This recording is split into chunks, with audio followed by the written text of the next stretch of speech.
Good morning, it's Donna here at Boldness Blooming. And today I wanted to continue the video on compassion. So one thing to understand is that compassion is different from sympathy or pity or empathy.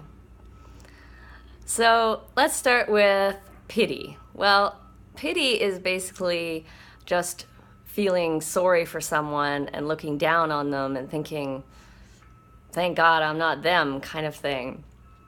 So it comes from a very unequal kind of place where you're putting yourself over someone else.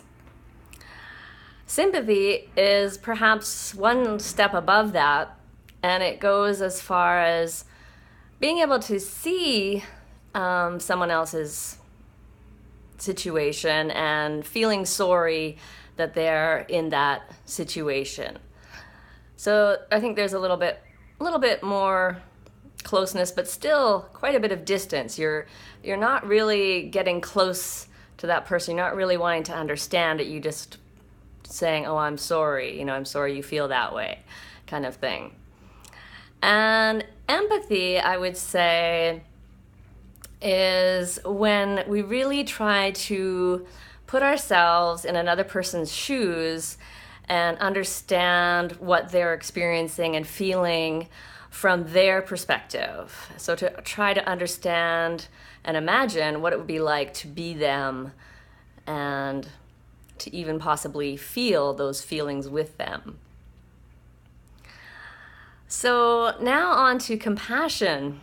And to me, compassion is simply, well, maybe not simply because it takes work to be able to do it, but is feeling a deep loving kindness, a deep caring for someone else that is suffering. To see that, oh, this person is suffering and I care deeply about that and I want to help them. I want to do something to help them so that to ease their suffering.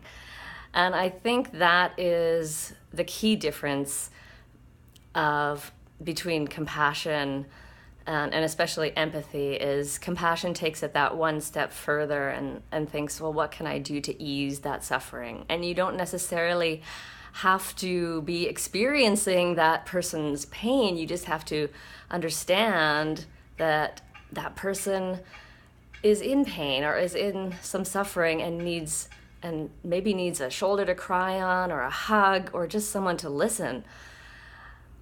So now on with how compassion can help you to get unstuck. So it took me quite some time to go from the place of where I was judging my ex to the place where I was viewing things from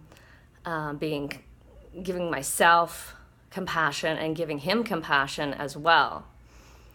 So as I woke up to realize that I really wasn't happy in this relationship, it really wasn't offering what I wanted, then I could start feeling compassion for myself and realize, oh my gosh, I'm suffering, I'm not happy, and what can I do to help relieve my suffering? What actions do I need to take to start to change this? And at the same time, I started feeling compassion for him as well and realizing that he was suffering, that he wasn't doing things to me. And that is a huge shift because in our society, we are so conditioned to blame something outside of ourselves for our own feelings. But what I realized was that he was really suffering.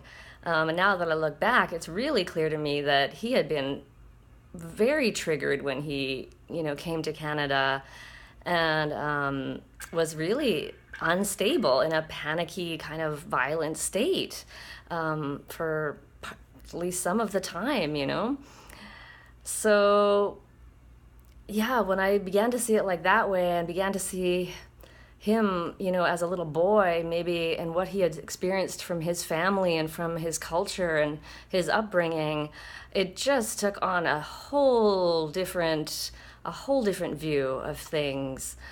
And even as I speak about it now, I can feel that in my heart, really feeling deep compassion for this man, and compassion for myself too, because here I was, and it wasn't, in this relationship, and I was so clinging to this idea that he was my husband and he was supposed to do these things and he was supposed to love me, and so therefore he was supposed to be doing and acting in this way. So it took a big shift to turn that around and just see, oh, here's a man and he's not, I'm not getting what I believe I'm worthy of getting, and in a relationship. And also I couldn't give what I wanted to give because it wasn't being received. And so to get unstuck, it really takes a great deal of compassion for yourself, for your own suffering, to see that, oh, I'm in pain here. I'm not happy. I'm stressed, or I'm worried or sad or angry or whatever you're feeling, and or whatever mental state you might be experiencing, whether it's judgment or anything like that, to really turn it around. And where was I? Anyway, so if you're in a stuck place, especially in a relationship, start having compassion for yourself first. That's number one. And once you get that down, you might be able to start opening your heart to see that the other person is suffering too. And that's where your freedom is, believe it or not. And I hope that video has helped you and helped you see things in a new way. So I hope you have a wonderful and beautiful day. Thanks for listening.